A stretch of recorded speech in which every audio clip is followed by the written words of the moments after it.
यद पद्ममनन्ति स्वपंसि सर्वाणि च यदन्ति यदि छन्तो ब्रह्मचर्यं चरन्ति तत्ते पदं संग्रहेण ब्रवीम्यो इति एतत्।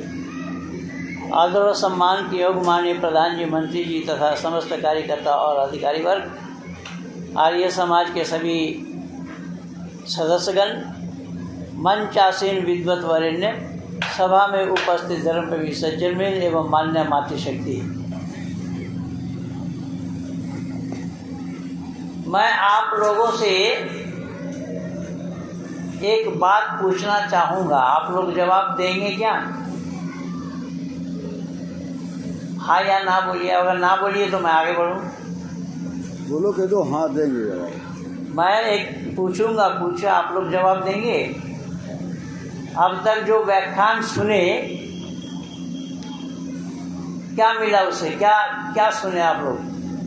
क्या सुने? पहले जानना पड़ेगा पाखंड क्या है। पाखंड को जाने बिना उसका खंडन होना संभव नहीं है।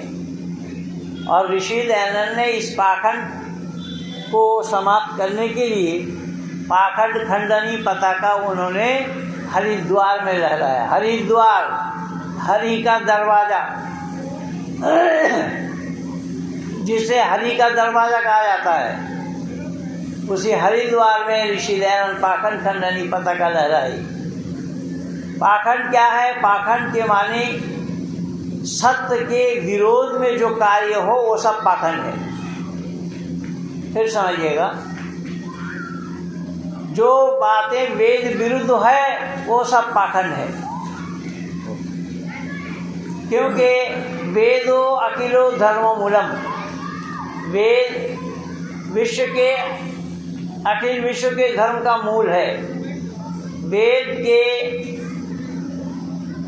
विरुद्ध जो जितना भी कार्य है, चाहे वो किसी के पास हो, मतांतर मजहब वालों के पास हो या अपने लोगों के पास हो, यानी पति अगर आर्य समाजी है तो पत्नी जाती है मंदिर में, और पत्नी अगर आर्य समाजी है तो पति जाते हैं मंदिर में। ये बातें भी पाखंड में ही शुमार है। इसलिए ऋषि दयानंद ने एक स्वस्थ विचार आप लोग को दिया। हमारे आचार्य जी ने सत्यार्थ प्रकाश की बात करी। सत्यार्थ प्रकाश, जिसमें सत्य अर्थ का प्रकाश किया गया हो। इसमें 14 समुल्लास है, 1 से 10 समुल्लास तक। 2 समुल्लासों में ईश्वर के विषय में जानकारी, और फिर पठन पाठन विधि, बच्चों को क्या पढ़ाना चाहिए, क्या नहीं पढ़ाना चाहिए, किसके पास पढ़ाना चाहिए, किसके पास नहीं पढ़ाना चाहिए, कब पढ़ना चाहिए, कब नहीं पढ़ना चाहिए, क्या खाना चाहिए, क्या नहीं खाना चाहिए, कब खाना चाहिए, कब नहीं खाना चाहिए, किसके हाथ खाना चाहिए, किसके हाथ नहीं खाना चाहिए, किसके घर खाना चाहिए, किसके घर नहीं खाना चाहिए, आदि आदि विषयों को 1 से लेकर के 10वां समुल्लास तक लिखा ऋषि ने। अंतिम 4 समुल्लासों में ऋषि दयानंद ने और हमारे आचार्य अशफिल्ला जी ने इसी सत्यार्थ प्रकाश की बात करी। और मैं आप लोगों को बताता हूँ, मेरे पास अनेक प्रमाण है, और उन प्रमाणों में मेरा जितना किया हुआ काम है, हमारे बाबू माननीय कुलदीप जी साक्षी है। इसी सत्यार्थ प्रकाश के बेस पर मैंने क्या क्या काम किया है, इसी सत्यार्थ प्रकाश के आधार पर मैं भी आप लोगों के सानिध्य पाया हूँ। अगर ये सत्यार्थ प्रकाश का पाठ मैं न करता होता, ये सत्यार्थ प्रकाश मैं अगर अपने हाथ में नहीं लेता होता, तो फिर मौलाना महबूब अली को महेंद्र पाल बनाया जाना संभव नहीं था। सबसे पहले मेरा परिचय सत्यार्थ प्रकाश से हुआ। सत्यार्थ प्रकाश को पढ़ने के बाद मैंने 25 जगह मुस्लिम इंस्टीट्यूट में सवाल लिख करके भेजा। उसके ऊपर में लिखा उनजुरिला माँ काला वाला तंजुरिला मन काला। अरबी जुबान में लिखा मैंने, मैं कौन कह रहा हूँ मुझे न दे के मैं क्या कह रहा हूँ उस पर विचार करें। 25 जगह रिप्लाई के साथ जब पत्र डाले, 7 जगह से उत्तर मिला मुझे। और उत्तर सवाल का नहीं था, उत्तर था कि आप इस काबिल नहीं कि सवाल का जवाब दिया जाए। देखिए, मुझे ही आयोग मान लिया, मुझे आयोग कह दिया कि आप इस लायक नहीं कि सवाल का जवाब दिया जाए। किसी ने लिखा आप ईमान से हाथ धो बैठे हैं। अब देखिए, यहाँ ईमान की भी बात आ गई। ईमान के माने होता है विश्वास, और ऋषि दयानंद कह रहे हैं कि वेद पर जो विश्वास ना करे वो मानव में शुमार नहीं है, वो नास्तिक है। तीसरा नियम है, ऋषि दयानंद लिखते हैं वेद सरस्वत पिताओं का पुस्तक है, वेद का पढ़ना पढ़ाना सुनना सुनाना आर्यों का परम धर्म है। ऋषि दयानंद लिख रहे हैं कि वेद ही एक ईमान की चीज है, वेद पर ही ईमान लाना है। तो उन्होंने मुझे बोला कि आप ईमान से हाथ धो बैठे हैं। किसी ने कहा आप मुर्तिद हो चुके हैं, किसी ने कहा आप काफिर हो चुके हैं, किसी ने कहा आप अपने सवालों को लेकर के आ जाइए, एक दिन में जवाब दे देंगे। तो सवाल नहीं था। सवाल जब नहीं दे पाए तो मैं गुरुकुल के इंद्रप्रस्थ गुरुकुल में स्वामी शक्तिवेद जी के साथ, उनके माध्यम से मुझे सत्ता प्रकाश मिली थी। मैं स्वामी शक्तिवेद जी को बोला लिख करके कि आपने कहा था कि हमारा और आपका उद्देश्य दोनों का एक है, तो हम अलग क्यों रहते हैं? तो मैं आपके साथ रहना चाहता हूँ, मेरे लिए कोई रास्ता बताइए। 30 नवंबर 1983 को बाकायदा जहाँ जिस मस्जिद में मैं इमाम था, और इमाम था ये आप लोग भी जानेंगे, डॉक्टर सतपाल जी जो बागपत के सांसद हैं, उन्हीं के गांव में बड़ी मस्जिद में मैं इमाम था। 30 नवंबर को ये शिक्षा सूत्र या दीक्षा सूत्र लेकर के मैं सत्य सनातन वैदिक धर्म को स्वीकार किया। और आज जो स्थिति है, एक मुसलमानों की बाढ़ लग गई है। आज इस्लाम को छोड़ने के लिए, इस्लाम को अलविदा कहने के लिए मेरे साथ बहुत सारे लोग लगे हैं। 12,000 22,000 इस तरीके से मैं घर वापसी किया हूँ। एक बैठक में 3,000 लोगों को घर वापसी किया था। उसमें दिलीप सिंह जूदेव थे, छत्तीसगढ़ के नरेश भी हमारे साथ थे, दिलीप सिंह जूदेव। और इसी सत्यार्थ प्रकाश के बेस पर, सत्यार्थ प्रकाश के बल पर अपने बाबू कुलदीप जी को मालूम है कि मुझे बौद्धिस्टों ने 50,000 करोड़ रुपया का ऑफर दिया कि आप बुद्ध धर्म स्वीकार करो, बौद्ध बन जाओ। जो प्रचार आप आर्य समाज के लिए कर रहे हो, वो प्रचार आप बौद्धिस्टों के लिए करो। ईसाइयों ने भी लोभ और लालच दिया, क्या क्या देंगे वो सारा लगा हुआ है यूट्यूब में। कुलदीप जी सब देखते हैं, और हमारे साथ जो जुड़े हुए हैं नेट पे, वो सब लोगों को मालूम है। कहने का तात्पर्य मेरा ये है कि आज सहनशीलता की बात चलने वाली नहीं है। सहनशीलता की बात इसलिए चलने वाली नहीं है कि इस सहनशीलता के आधार पर, सहनशीलता के बेस पर ये देश, भारत देश गुलाम बना मुसलमानों का। मैं इतिहास के पन्नों से जानकारी दे रहा हूँ। मुसलमानों का गुलाम बना ये देश। मोहम्मद गोली ने 1-2 बार नहीं, मोहम्मद गोली को 16 बार छोड़ा गया। पृथ्वीराज चौहान ने 16 बार छोड़ा मोहम्मद गोली को। कोई अपना शत्रु को छोड़ता है, माफ करता है क्या? वे सहनशील ने वहां पर कायर बना दिया, सहनशीलता ने वहां पर कायर बना दिया। और कायर बनने के बाद जो आज हम दोष लगा रहे हैं कि हमारे हिंदू घराने के महिलाओं को, हिंदू घराने के लड़कियों ले जा रहे हैं, लड़की ले जाने के लिए अवसर तो आपने ही प्राप्त कराया भाई। अगर वो ना आते होते, उनका वर्चस्व ना हुआ होता, तो कहाँ ये सब काम होता। केवल इतना नहीं, मैं आज इतिहास के पन्नों से 2-4 जानकारी और देना चाहूँगा कि इसी पाखंड को नाश करने के लिए हमारे ऋषि मुनियों ने सबने प्रचार किया है, लेकिन हमने सत्य धारण नहीं किया, हमने कसम खा रखी है। जब अकबर बादशाह ने बीरबल को बोला, आप लोग जानते हैं बीरबल बड़ा बुद्धिमान था, और मैं ये प्रमाण दूंगा कि बीरबल जरा मूर्ख धरती पर कोई पैदा ही नहीं हुआ। सही बात। अकबर बादशाह ने बीरबल से कहा कि हमारे शहर में, नगर में जितने मुफ्ती हैं सब मुफ्तियों को बुलाओ, मैं उनसे कुछ सवाल पूछूंगा। क्योंकि अकबर बादशाह ने जोधाबाई से शादी करी थी। जोधाबाई ने राजपूताना घराने की महिला थी, अपने सिद्धांत के अनुसार कुछ ज्ञान उनको कराया था उपनिषद के बारे में। तो अकबर बादशाह उस पर तिलमिला गए, तो मुफ्तियों को बुलाया गया। मुफ्तियों को बुला करके उन्होंने सवाल पूछा, मुफ्तियों से सवाल पूछा। उन सवालों का जवाब मुफ्तियों से देना संभव नहीं हुआ। जब वो सवाल का जवाब नहीं दे पाए इस्लाम के विद्वान जन, तब बादशाह अकबर ने बीरबल को बुलाया अपने पास और कहा कि मैं तुम्हारे दीन में मुझे मिला लो। बीरबल से कहा कि तुम अपने दीन में मुझे मिला लो। बीरबल ने कहा कि हुजूर मुझे 3 दिन की मोहलत दीजिए। 3 दिन का छुट्टी लेकर के चौथा दिन में एक गधा पकड़ करके राज दरबार के सामने में लाया और रगड़ रगड़ कर नहलाने लगा। अकबर बादशाह ने देखा ऐसे दृश्य को। उन्होंने पूछा ये क्या कर रहे हो? तो बोले इसको घोड़ा बना रहा हूँ। बोले गधा कहीं घोड़ा बनेगा? बोले फिर आप मुसलमान कैसे हिंदू बनोगे?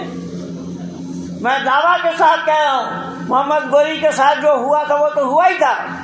उसको 16 बार छोड़ने के बाद ही वो 17वां बार पंडितों को मिलाकर, यानी जो शिवालय के पुजारी था, तो जो मैं आप लोगों को सुना रहा था, बीरबल ने अगर उस काल में अकबर को अपने दीन में बना लिया होता, ले लिया होता, तो ना पाकिस्तान का जन्म होता, ना पाकिस्तानी आतंकवादी जन्म लेते, ना आपके घर के बेटियों को ले जाते। ये सारा मौका तो आपका ही दिया हुआ है। जब वो मोहम्मद गोरी ने हारा ना 16 बार, उसने हिम्मत नहीं हारी। 17वां बार उसने मंदिर के पुजारी को फिट किया। मंदिर के पुजारी के द्वारा वो चढ़ाई करी, अर्थात 17वां बार जब मोहम्मद गोरी उधर से रणभेरी बजाने लगे, तो पृथ्वीराज चौहान के बहनोई ने आकर के इनको सूचना दी कि शत्रुओं के रणभेरी बज रहे हैं, हमें भी तैयार होना चाहिए। तो बोले ठीक है, रणभेरी बजाओ। इधर रणभेरी बजा रहे थे, पंडित के पुजारी भाग करके आए, ये क्या कर रहे हैं आप लोग? शिव जी का कोप भाजन होना पड़ेगा।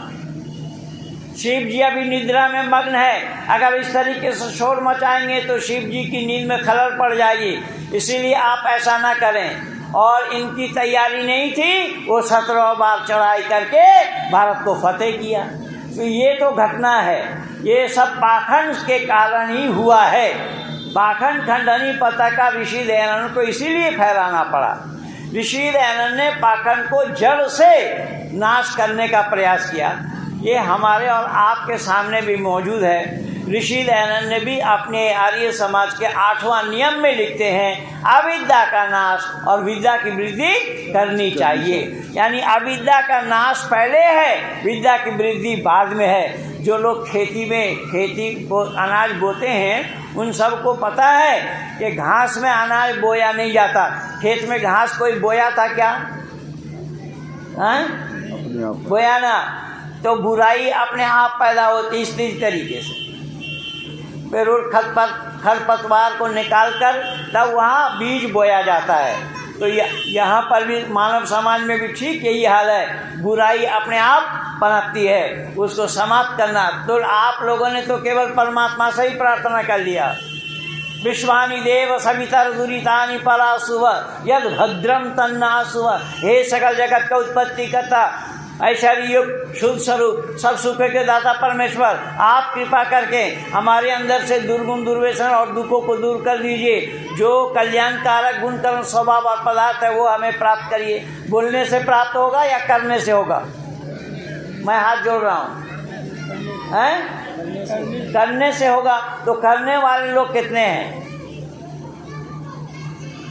करने वाले लोगों की बहुत कमी है। इसीलिए ऋषि दयानंद ने साफ शब्दों में लिखा है कि अमल करो, जद जपोति तद कार्य करोति, मनस्य एकम वचनस्य एकम कर्मण्य एकम।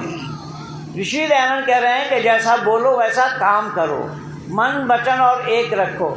लेकिन ये काम तो हुआ नहीं, इसीलिए आज ये सारा बितंडा अपने घर में है। हमारे पास बहुत सारा प्रमाण है। मैं सत्य सनातन वैदिक धर्म को स्वीकार करने के बाद जितने बच्चों को तैयार किया, उनको किस तरीके से कुरान पढ़ना सिखाया है, ये कुलदीप जी इसकी साक्षी हैं। और ये आज से ये भी प्रतिज्ञा कर रहे हैं, पंडित जी मुझे भी इसी तरीके से सिखा दीजिए। कहने का तात्पर्य मेरा ये है कि आज पाखंड आच्छादित है, तो पाखंड हमारे घर में भी मौजूद है। हम घर में पाखंड, घर से पाखंड को दूर नहीं कर पाए, हम बाहर की पाखंड के लिए चर्चा कर रहे हैं। जब हम नहीं सुधरेंगे, ये लोग आर्य समाज के लोग नारा लगाते हैं हम सुधरेंगे, जग सुधरेगा। तब बोले जग सुधरेगा। भाई तो मैं कान में जा कर के बोलता हूँ आप सुधरेंगे कब? हम सुधरेंगे बोल रहे हैं, अभी सुधरे नहीं है। तो जब खुद नहीं सुधरेंगे तो औरों को सुधार क्या करेंगे, औरों का सुधार क्या करेंगे?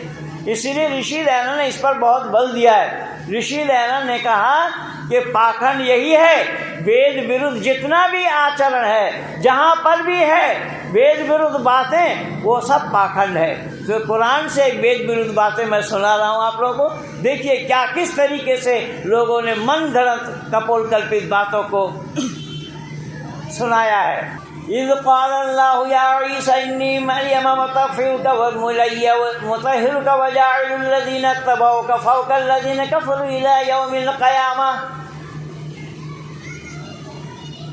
यहाँ हज़रत ईसा के लिए और मरियम के लिए एक किस्सा गाड़ा गया है।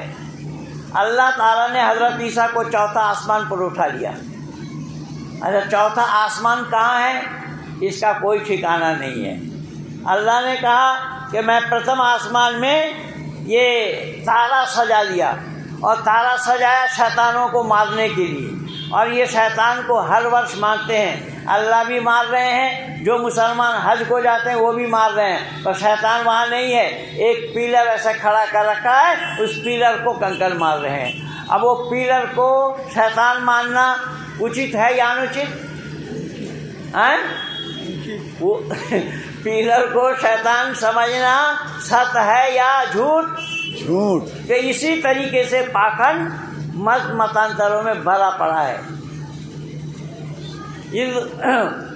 यहाँ अल्लाह ने कुरान में किस्सा बताया है, वइज़ क़ाल इब्राहीम रब्बी अरनी कैफ़ तुहिल मौत क़ाल अवलम तुमिन क़ाल बला वलाकिन लियत्मइन्ना क़ल्बी क़ाल फ़ख़ुज़ अर्बअतम मिनत तैरि फ़सुरहुन्ना सुम्मा इजअल अला कुल्लि जबलिन मिनहुन्ना जुज़'अन सुम्मा उदउहुन्ना यातिनका सअया। इब्राहिम नाम का एक पैगंबर, वो अपने साथ खाने का कुछ सामान लेकर और गधा को लेकर के वो जा रहे थे। जाते जाते सामने एक गांव देखा, तो गांव के लोग सब मरे पड़े थे, औंधे पड़े थे छत पर, सब सुनसान देख करके इब्राहिम ने अल्लाह से कहा कि अल्लाह ऐसे लोगों को आप जिंदा कैसे करते हो? तो अल्लाह ने कहा कि तुम्हें यकीन नहीं है, विश्वास नहीं है। अब देखिए अल्लाह से बात कराना संभव है क्या? लेकिन अल्लाह बात करते हैं। यहाँ हमारे यहाँ परमात्मा से बात किया जाना संभव नहीं है। परमात्मा अक्षुक्रम अकायम है। देखिए कहाँ कहाँ सिद्धांत का मतभेद है वो देखिए ज़रा। पाखंड कहाँ कहाँ और कैसे कैसे पाखंड है उसको देखिए ज़रा। यहाँ अल्लाह से बात कर रहे हैं, अल्लाह ने कहा कि तुम्हें विश्वास नहीं है। बोले हाँ विश्वास तो पर मैं देखना चाहता हूँ। बोले जाओ तुम गधा को लेकर के आगे जाओ और एक पेड़ देखो, वहाँ उस पेड़ के जड़ में रस्सी बांध दो इसका और वहीं बैठो। खाने का सामान वहाँ रख लिया और ठंडी ठंडी हवा लगी, ये सो गए। जब सो गए तो उसकी रूह निकाल दी गई। ये सुबह का वक्त था। 100 साल के बाद जब अल्लाह ने उसके रूह को वापस किया और उससे पूछ रहा है कितने दिन से सो रहे हो, उसने बोला एक दिन भी पूरा नहीं हुआ, क्योंकि जब सो रहा था सुबह का समय था, शाम का समय उसको उठाया जा रहा है। उसने बोला एक दिन भी नहीं हुआ। तो अल्लाह ने कहा कि देखो तुम्हारे गधे की तरफ देखो, गधे का पिंजर दिखाई दे रहा है, गधा का कंकाल बन गया, और तुम बोल रहे हो एक दिन नहीं सोए, तुम 100 वर्ष सोए पड़े हो। मैं यहाँ इस्लाम जगत के आलिमों से पूछा कि गधा का तो कंकाल बन गया, खाने का जो सामान रखा वो तरोताज़ा क्यों और कैसा रहा, और इब्राहिम सड़ा गला क्यों नहीं? 100 साल में इब्राहिम का पंजर दिखाई क्यों नहीं दिया? इनके पास सवाल का जवाब नहीं है। और ये वेद कहता है यही पाखंड है। क्या कहता है? यही पाखंड है। पाखंड का नाश जब तक आप नहीं करोगे तो विद्या की वृद्धि नहीं होगी। इसीलिए ऋषि दयानंद का जो मंतव्य है कि आपने आचार्य जी सत्यार्थ प्रकाश की चर्चा की है और ऋषि दयानंद ने उन चारों समुल्लास में अंतिम में इन्हीं चीजों को दर्शाया। देवी भागवत में आया है कि एक महिला हाथ घिसी, होला पड़ गया, उसने ब्रह्मा से पैदा किया। उससे ब्रह्मा को कहा मुझसे शादी करो।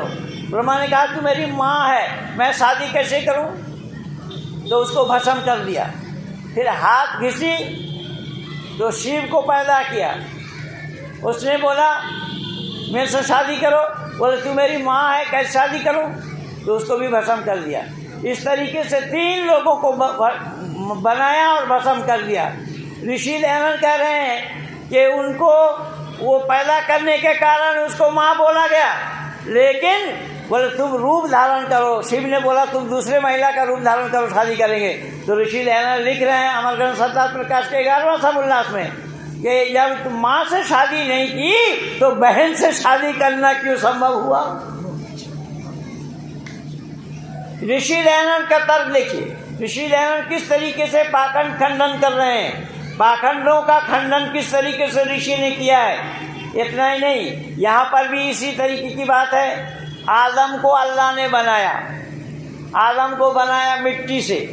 अब यहाँ आदम को अल्लाह ने मिट्टी से बनाया बताया, तो खाली मिट्टी से इंसान बनाना संभव होगा? जो लोग मूर्ति बनाते हैं ना, उसको देखेंगे वो पहले स्ट्रक्चर बनाता है, पर उस पर मिट्टी फेरता है। लेकिन यहाँ मिट्टी से आदम को बनाया। चलो मान लिया आदम के अंदर में रूह फूकी अल्लाह ने। ये रूह फूकने का काम जो प्राण प्रतिष्ठा करते हैं ना पंडित लोग, ये अल्लाह से ही सीखा है। अल्लाह ने रूह फूकी, अल्लाह ने रूह फूकी आदम में, तो आदम जिंदा हो गया। आदम जिंदा हो करके जब देखा तो अल्लाह ने देखा उसका मन नहीं लग रहा है, तो उसने बायां पसली के एक टेढ़ी हड्डी से उसके पत्नी को बनाया। ऋषि दयानंद लिख रहे हैं कि दूसरा महिला बनाने में क्या आपत्ति थी? अभी तो बेचारे को बनाया और उसके हड्डी निकालने पड़ गए। तो हड्डी निकालने से, हड्डी से महिला बनाया जाना क्यों और कैसा संभव होगा? केवल इतना ही नहीं, हड्डी से बना दिया जोड़ी, और अल्लाह ने मना किया इस फल को मत खाना। अल्लाह तो कहते हैं अल्लाह सब कुछ जानता है, लेकिन मैंने निवेदन किया कि अल्लाह सब कुछ नहीं जानता है। अल्लाह अगर जानता होता तो शैतान को पैदा ही नहीं करता। शैतान उसको बरगलाया, आदम को, आदम पत्नी को, जो फल खाने के लिए मना किया था उसे खिला दिया। उसे खिलाने के बाद तो अल्लाह को पता नहीं लगा। देखिए अल्लाह सर्वव्यापक भी नहीं है इनका। अल्लाह को पता नहीं लगा जब वो फल खा रहे थे, अल्लाह को पता नहीं लगा जब वो फल खा लिए, तब अल्लाह आकर के पूछ रहे हैं। और इधर आदम पति पत्नी दोनों निर्वस्त्र हो गए, ये बताया कुरान में। तो अल्लाह ने पूछा आदम कहाँ हो? तो बोला मैं यहाँ हूँ। ये उनके बाल बड़े बड़े थे, अभी पैदा हुआ, बाल बड़े बड़े कैसे हो गए पता नहीं, और बाल पेड़ में उलझ गया वहीं, और उसमें अटक गए। मैं यहाँ हूँ। बाइबल में भी लिखा, गॉड को पता लगा तो यहोवा जा कर के पूछा आदम कहाँ हो? तो आदम कह रहा आई एम हेयर, मैं यहाँ हूँ। इस तरीके से किंवदंती। अब वहाँ से जब जन्नत से निकाला आदम को, आदम के पत्नी को निकाल दिया, और बाकी बात यह है जन्नत में जो लोग जाएंगे उनको खाना पीना मिलेगा, लेकिन रफ़ाहत करने के लिए शरीर में कोई स्थान नहीं है, यानी शौचालय जाने की आवश्यकता नहीं है। तो मैंने बोला ये शरीर है या मूर्ति? शरीर में 9 दरवाज़ा बोलते हैं लोग, 8 चक्र है और 9 द्वार है। 9 द्वार वाला इंसान कहलाते हैं। और आदम का यहाँ नीचे के 2 द्वार बंद, आदम के पत्नी के 2 द्वार बंद। खाया पिया लेकिन पैखाना जाना नहीं पड़ा, और उसे दुनिया में फेंक दिया, और दुनिया में आकर के संतान कैसा पैदा कर दिया। मैंने बोला अल्लाह ने ड्रिल लगाया था क्या? कहने का तात्पर्य ये है, इसी का नाम पाखंड है। तब ऋषि दयानंद ने इस पाखंड का खंडन किया। ऋषि दयानंद करे पाखंड को विनाश किए बिना विद्या की वृद्धि नहीं हो पाएगी। तो पाखंड को हमें जानना पड़ेगा, पाखंड को हमें समझना पड़ेगा कि पाखंड कहाँ है, कैसे कैसे हैं। अब मूर्ति में देखिए, मूर्ति में प्राण प्रतिष्ठा करते हैं। ऋषि दयानंद के साथ ये घटना हुई। ऋषि दयानंद एक मंदिर में रात को आराम कर रहे थे। सुबह उठकर जाने लगे, एक आदमी भाग दौड़ करके आया, स्वामी जी आपका कमंडल दीजिए। बोले क्या करोगे? बोले मैं शिव में जल डालूंगा। तो स्वामी जी ने कहा मुंह में ले जाओ पानी। मुंह में पानी ले जाने का मतलब क्या हुआ, समझते हैं आप लोग? नहीं समझ पाए। मुंह में पानी ले करके उस पानी को गिराने का नाम क्या है? ऋषि दयानंद यही कह रहे हैं कि मुंह में पानी ले जा शिव में डालने के लिए। मेरे कमंडल की क्या आवश्यकता है? ये ऋषि दयानंद की जीवन की घटना है। कहने का तात्पर्य मेरा यह है कि पंडित तो प्राण प्रतिष्ठा कर रहे हैं, तो प्राण प्रतिष्ठा करने के लिए उसको प्राण मिला कहाँ? जो मूर्ति के अंदर में डाल रहे हैं। उसके घर में माँ बाप कोई मर गया, कभी किसी का प्राण प्रतिष्ठा नहीं कर पाया, और मूर्ति के अंदर में प्राण प्रतिष्ठा कर रहे हैं। मूर्ति में प्राण है, ये हम लोग भी मानते हैं कि ईशावासम इदम सर्वम यत्किंच जगत्यां जगत तेन त्यक्तेन भुंजी था महागीता कष्टसिद्धनम, कि परमात्मा हर जगह है, जल में, स्थल में और गगन में, हर जगह मौजूद है। इस्लाम भी इस तरीके से मानता है, लेकिन इस्लाम के सिद्धांत हमारा जैसा नहीं है। तो मूर्ति में परमात्मा है। अब देखिए, मूर्ति पूजने के लिए जो लोग गए, वो मूर्ति को पूज रहे हैं या परमात्मा को पूज रहे हैं? जो मूर्ति खा नहीं सकती उसे खिला रहे हैं। परमात्मा तो मूर्ति के अंदर में है। परमात्मा केवल मूर्ति के अंदर में नहीं है, परमात्मा उसके अंदर में भी है। जो पूजने के लिए गया उससे बाहर भी है, सब जगह वो तो प्रोत है। हम आपके घर मिलने के लिए गए, आप बाहर मिल जाएंगे, मेरे लिए आसान काम होगा कि मैं पूरे बिल्डिंग में छान मारूंगा तो मेरे लिए काम आसान होगा? ज़रा जल्दी बोलिए। बाहर मिल जाएगी। जब परमात्मा बाहर है तो अंदर वाले परमात्मा को खींचतान क्यों कर रहे हैं? ये ऋषि दयानंद इसको पाखंड कह रहे हैं। ऋषि दयानंद कह रहे हैं ये पाखंड को खत्म होना बहुत ज़रूरी है। एक पाखंड और मचा रखा है इस्कॉन वालों ने, और इस्कॉन वाला जो स्वामी प्रभुपाद की जो संस्था है, हरे कृष्ण कृष्ण कृष्ण हरे हरे, हरे राम राम राम हरे हरे। अब इन हिंदुओं को ये पता नहीं लग पाया कि राम का युग पहले था, राम का काल पहले था या कृष्ण का। मैं जब बेल्जियम में था तो बेल्जियम में एक मंदिर में गया, और वहाँ सारे बंगाली लोग काम करते हैं इनके यहाँ, और सारा पैसा अमेरिका जा रहा है। तो मैं वहाँ पूछा कि राम का युग पहले है या कृष्ण का युग, वो नहीं बता पाए। इन लोगों को आता पता कुछ नहीं है। ऋषि दयानंद कह रहे हैं कि हमें जो कुछ भी काम करना है वेद अनुकूल, तभी ऋषि दयानंद ने भी बोला है कि वेद अनुकूल को मानता हूँ, वेद प्रतिकूल को नहीं मानता। वेद प्रतिकूल को नहीं मानता, वेद अनुकूल को मानता हूँ। जो वेद अनुकूल नहीं है वो ऋषि दयानंद के लिए नहीं, हर मनुष्य के लिए मानना उचित नहीं है। जो वेद अनुकूल नहीं है वो प्रत्येक मनुष्य के लिए मानना उचित नहीं है। इसलिए मैं निवेदन कर रहा हूँ, वेद अनुकूल को मानना होगा, प्रतिकूल को छोड़ना होगा। जो वेद विरुद्ध है उसको छोड़ना होगा, तभी बात बनेगी। वेद विरुद्ध जितना भी कार्य जहाँ भी कोई भी कर रहा होगा वो सब पाखंड है, सबका नाम पाखंड है। इसीलिए जब पाखंड करेंगे तो शराब पिएंगे, जब पाखंड करेंगे तो शराब पिएंगे। जब स्वस्थ रहेंगे तो शराब पीने का सवाल आएगा क्या? जिनकी बुद्धि ठीक होगी, धियो योना प्रचोदयात जो बोला है, तो धियो योना प्रचोदयात के माध्यम से अगर वो बुद्धि का संतुलन बना लिया है तो क्या वो पाखंड कर सकता है, शराब पी सकता है? तो एक पाखंड के छोड़ने से शराब का अपने आप छूटना संभव है। तो पाखंड को छोड़ना, पाखंडियों को ये बताना, पाखंडियों से ये समझाना पाखंडियों को कि ये पाखंड है, इसको अलग करो। ऋषि दयानंद इसीलिए कहा है कि मैं सत्य को बोलना और बुलवाना, असत को छोड़ना और छुड़वाना अविष्ट समझता हूँ। अब देखिए, मैंने ऋषि दयानंद से यही मंत्र लिया। ऋषि दयानंद ने कहा कि सत्य को बोलना।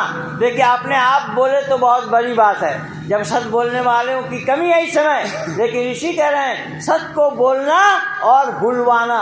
अब दूसरे से बुलवाना कितना कठिन काम है, अंदाज़ा लगाइए। लेकिन ऋषि दयानंद कह रहे हैं कि सत्य तो मैं बोलूँगा ही, दूसरों से भी बुलवाऊँगा।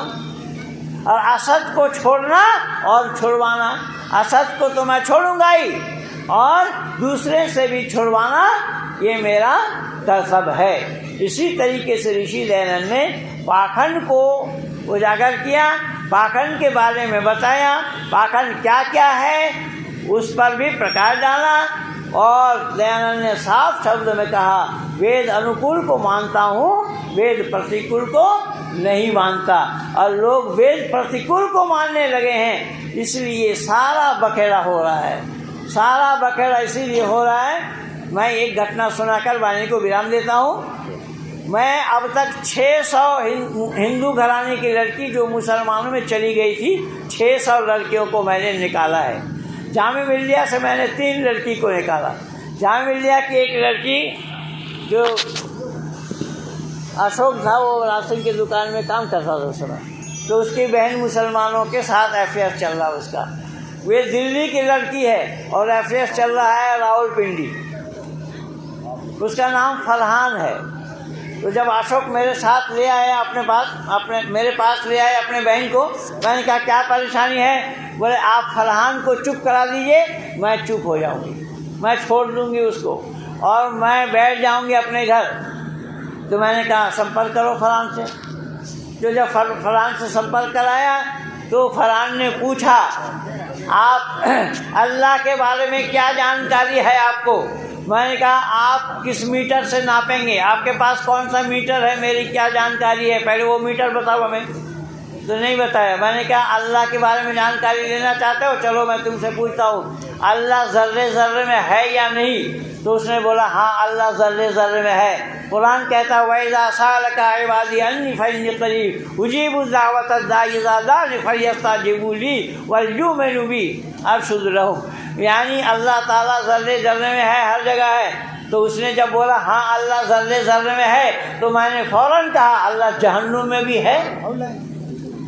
जहन्नुम में है जब बोला तो ला हौला वला कुव्वता इल्ला बिल्लाहिल अलील अज़ीम का, और बोला कि किस शैतान से पाला पड़ा। मैंने कहा घबरा मत, मैं तुमसे पूछ रहा हूँ, जो वो बताओ कि अल्लाह ज़र्रे ज़र्रे में है, तुमने बोला। बोले हाँ। मैंने कहा फिर ज़र्रे ज़र्रे के अंदर में जहन्नुम नहीं है क्या? तो जहन्नुम में अल्लाह होगा या नहीं होगा? तो अल्लाह का जहन्नुम में होगा तो अल्लाह को जहन्नुमी कहना पड़ेगा। इसलिए वो ज़र्रे ज़र्रे में मानते हैं किंतु जहन्नुम में नहीं मानते। तो वो बौखला गया, बौखला कर मुझसे कह रहा मियाँ आप क्या जानते हो? मैंने कहा तुम्हें क्या जानकारी है तुम बताओ। बोले आप तो माँ के पेट में 4 महीना नुत्फा के तौर पर पड़े थे, 4 महीना के बाद अल्लाह ने रूह डाली। ध्यान से सुनना बात, 4 महीना के बाद अल्लाह ने माँ के उदर में रूह डाली। फिर आप 10 महीना 10 दिन रहे, फिर माँ के उदर से बाहर आए। मैंने उससे पूछा कि अल्लाह ने रूह कब डाली? बोले 4 महीना के अंदर। मैंने कहा कि बिना रूह का तू 4 महीना गिना कैसे? वही बता,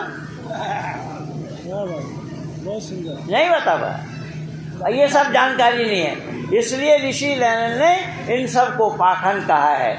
आप लोग धन्यवाद के पात्र हैं, आप लोग सौभाग्यशाली हैं कि आप लोग ऋषि दयानंद के लगाए हुए बाग के पौधे का फूल हैं। इसीलिए ऋषि दयानंद की बातों को ध्यान में रख करके अपने जीवन का संचालन करिए।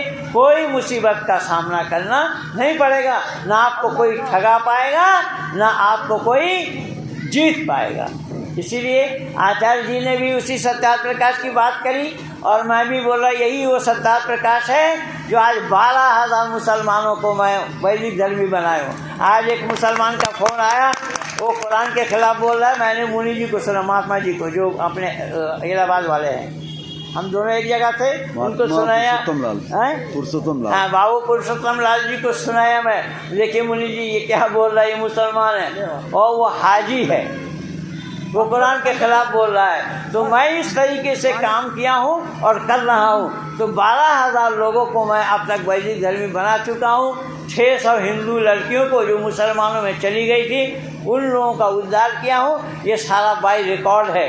200 लड़कियों का विवाह, मुस्लिम घराने के लड़कियों का विवाह मैंने आर्य परिवार में किया है। ये सारा रिकॉर्ड है। और जितना मेरा शुद्धि का काम है वो सब शुद्धि भारतीय हिंदू शुद्धि सभा की ओर से सर्टिफिकेट दिया गया उन सबको। तो शुद्धि सभा भी प्रमाण है। मैं नहीं चाहता, नहीं पानी नहीं चाहिए, मैं नहीं चाहता कि आप लोग वेद विरुद्ध कोई आचरण करें, नहीं लेना। आप लोग वेद विरुद्ध कोई बातें करें और ना वेद विरुद्ध बातें सुने। वेद विरुद्ध बातें सुनेंगे तो बात गलत हो जाएगा। इसीलिए आदम के बाएं पसली के एक टेढ़ी हड्डी से बनाया। इस्लाम वाले मानते हैं कि हर मुसलमान के बाएं पसली के एक टेढ़ी हड्डी कम है। मैंने सवाल उठाया कि हर मुसलमान के बायां पसली के एक टेढ़ी हड्डी कम है, तो अल्लाह ने कहा वही खिल तुम अल्लाह तुक सुदू फिर यतामा फन के माँ तौबा मिल निशाए मसला व 16 सवाल हुआ। अल्लाह ताला ने कहा कि तुम अपने पसंद के मुताबिक शादी करो, निकाह करो, 2, 3 और 4। तो मैंने कहा जिसके पास 4 पत्नी हैं तो उसकी हड्डी कितनी कम होनी चाहिए?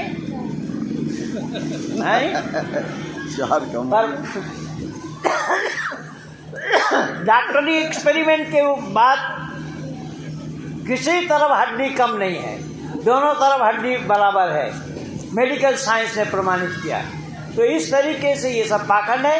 उन पाखंडियों को बताना पड़ेगा कि भाई सच क्या है।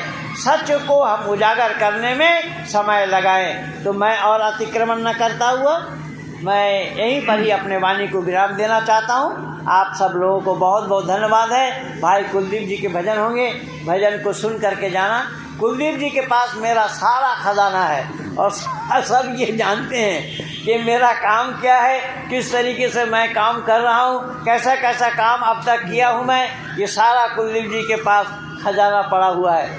कुलदीप जी आज एक बहुत बड़ा काम और किए मेरे लिए, विशेषकर मेरे लिए। मेरा अपना तो चैनल है, लेकिन एक बहुत बड़ी चैनल में इन्होंने परिचय कराया, उनसे बात हुई, उनसे संपर्क हुआ कि 8 अप्रैल के बाद कोई शनिवार को आपका समय लिया जाएगा। तो इसी तरीके से कुलदीप जी भी इसी काम में लगे हैं, माननीय डॉक्टर शफी लाल जी भी इसी काम में लगे हैं, मैं भी उसी काम में लगा हूँ। ये ऋषि दयानंद की मंत्रणा है, ऋषि दयानंद से ही हमने ये मंत्र लिया है। इसलिए हमें और आपको सबको इसी मंत्र को लेकर चलना चाहिए, तभी हम अपनी कामयाबी को प्राप्त कर पाएंगे। इन्हीं शब्दों के साथ मैं अपने वाणी को विराम दे रहा हूँ। आप सब लोगों को बहुत बहुत धन्यवाद।